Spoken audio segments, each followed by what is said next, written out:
Бегимай Надылбек кызы Санарип мугалим сынагына катышып, жеңүүчү аталды. Дубайга жолдомо алган мугалим эс алууга жана тажрыйба алмашууга барат. Мугалимдердин билимдерин практикада колдонуу үчүн жана стимул берүү максатында өткөн сынак башкалардан өзгөчөлөнүп, жоолору жеңил жана окуучуларга таасир эте турган иш-чаралардан болду. Bunun özgöçөлүгү biz 3 этап менен жүрдү. Биринчисинде ачык сабак өттүк. Ачык сабактагы ар бир өзүбүздүн методдор менен, усулдарыбыз менен, ошондой эле мугалим окуткан студенттерибиздин дагы алардын жөндөмүн ача алгандыгыбыз, мен STEM методун колдонуп жаңыдан кирип келген ошол нерселер бааланды. Андан кийин ошо бир өлкөнүн өнүгүү тарыхы деген китепте китеп боюнча анда изденип, түн күндө окуп, аябай сонун кызыктуу күндөр аябай эсибизде калды да. Санарип Академия окуу борборунун директору, Санарип мугалим конкурсунун уюштуруучусу Асылбек Мадалиев мугалимдер арасында мындай сынакты 3-чү рет өткөзүп жатышканын билдирет. Сынактын максаты жаңы технологияларды пайдаланып, окуучуларга кызыктуу сабак өтүүсүн камсыз кылуу. Биринчи жолу 2019-жылы уюштурулуп, ага 700гө жакын мугалим катышып, алардын ичинен 12 жеңүүчү мугалимди Туркия мамлекетине эс алууга жөнөтүшкөн.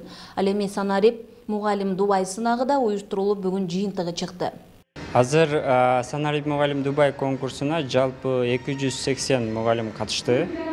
Республика боюнча Ош облусунан 60, ар бир областта ар кандай 40-50. Бирок бардыгы информатик же технологияга жакын предметтер эмес. Тарбиячылар бар арасында. Анан биздин конкурстун жобосу дагы өзгөчө. Biz mugallimdin bilimin emес, mugallim okuучуларга берген билимге карап баалайбыз, mugallimди окуучусуна карап баалайбыз да. Mugallim өзү эле акылдуу болуп же билими жакшы болуп, окуучуга бере албаса ал билимди, анда ал биздин конкурстардан жогорку упай ала албайт. Биз көбүрөөк mugallimди кагаздар менен эмес, балдар менен иштегенге үндөйбүз ушул конкурс аркылуу. Жана бул конкурс эң документтери аз, эң брокер айтасы жок жана эң көз карандысыз, эч кандай мамлекеттен да биз бир сом албайбыз, мамлекеттен эчтеке сурабайбыз.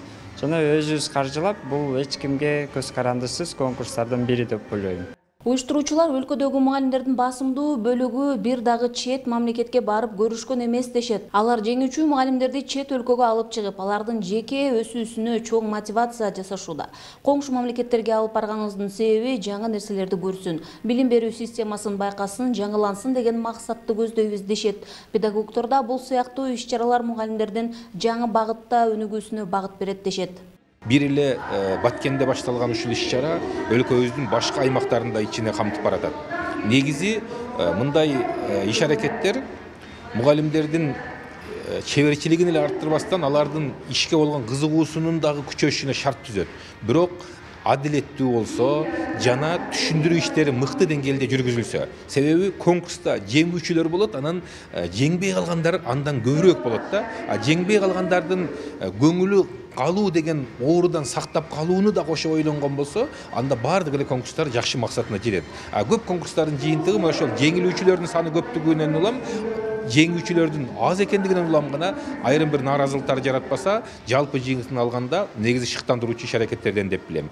Каржы булагы окуу борборунан түшкөн каражаттар катталуу үчүн белгилүү бир сумманы жазылгандын себеби сынакка катышкан ар бир мугалим белек алгысы келет дешет уюштуруучулар. Алгачкы сынактарда бул мүчүлүштүктөрдү сезип, катталып жаткандагы взносту аларга белек алганга карата уюштурулган. Гүлжан Ажиматова, Бектур Калыбек уулу, Ош шаары.